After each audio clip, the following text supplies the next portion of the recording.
20 years to the day soon. The day the sky was ripped apart and countless bolts of light rained down upon us. I think this calls for a little history lesson. In 1994, a group of asteroids was discovered taking a long elliptical orbit around the Sun. They were created when an unknown asteroid struck the 1986 PG-1 Ulysses, an asteroid in orbit around Jupiter. The orbit of these Ulysses asteroids was on a collision course with Earth with an estimated 10,000 meteors set to strike the surface. Since there was no way to divert the orbit of each asteroid, construction began on a vast anti-air railgun network, a last-ditch effort to intercept and destroy the meteors. They built 6 facilities. The test unit Type 0 was built in China. Type 1 was built in America, and then 4 Type 5 units were built in Australia, Turkey, Namibia, and Argentina. In July 1999, the asteroids began to strike. Thanks to the railgun network, damage was kept to a bare minimum, only about enough to destroy the entire world order. Never in its existence had mankind experienced such a catastrophe. It came to be called the Ulysses disaster. The near-total loss of infrastructure led to economic chaos, particularly in the hard-hit Eurasian continent. To avoid total breakdown, the nations of Asia and Southern Europe rearranged themselves into regional federations. Military budgets were slashed, and the Federation poured most of their money into rebuilding. The depletion of energy sources brought on by the loss of territory soon proved to be a major problem, one that quickly led to an escalation in disputes over natural resources. We'll continue this later.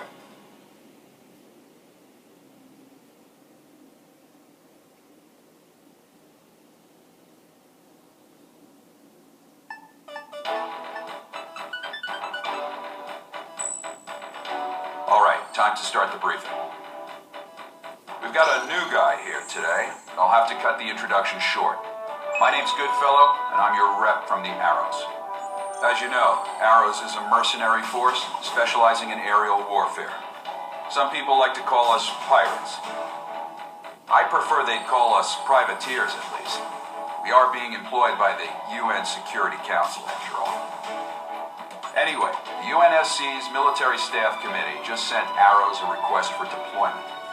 It was originally going to be an escort mission for the UNF Pacific Fleet stationed in Tokyo Bay, but that's changed. We now have multiple unknown UAVs flying toward Area J4E, Japan's former capital of Tokyo. In other words, right here. The UAVs are likely armed. We need them down before they reach city limits. This will be the first sortie for the rookie here. TAC name, Reaper. Here's your emblem. Omega from the Bone Arrow Flight will be supporting you on this mission. Follow his instructions. I'll be expecting results, you hear? Dismiss.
Fire missiles while you're reloading.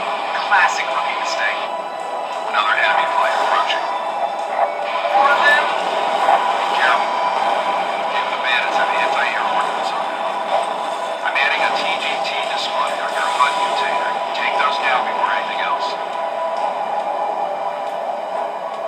Set of clocks. These bogies are a lot more agile than the last guys.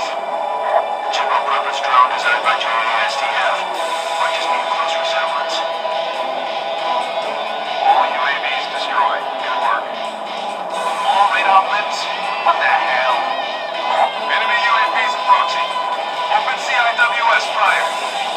Enemy UAVs are attacking urban areas. They're striking the coastline for Shinagawa and Kawasaki. The same hard versions we just ran into. All enemy UAVs down. No further enemy presence in this airspace. This is JASDF 309. Thanks for your support. Glad to be of service. I'm getting the latest damage report now. Looks like they didn't reach the evacuation zones. Not too shabby lately.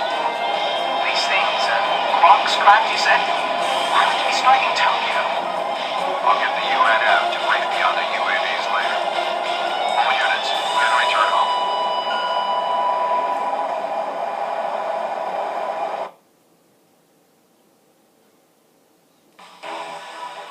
This is believed to be a terrorist attack carried out by armed forces from the Iuli region.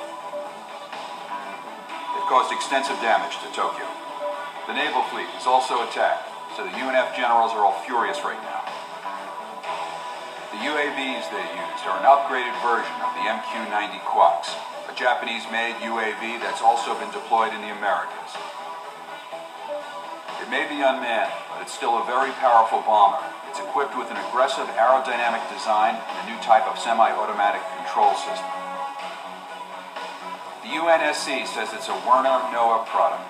Apparently the control system's a top-secret design that they stole. Werner denies everything, of course. Navigation would normally use a system that relies on improved GPS satellite tech. This craft uses a different relay system for its operations. We also caught an unknown fighter craft flying at high altitude over the area.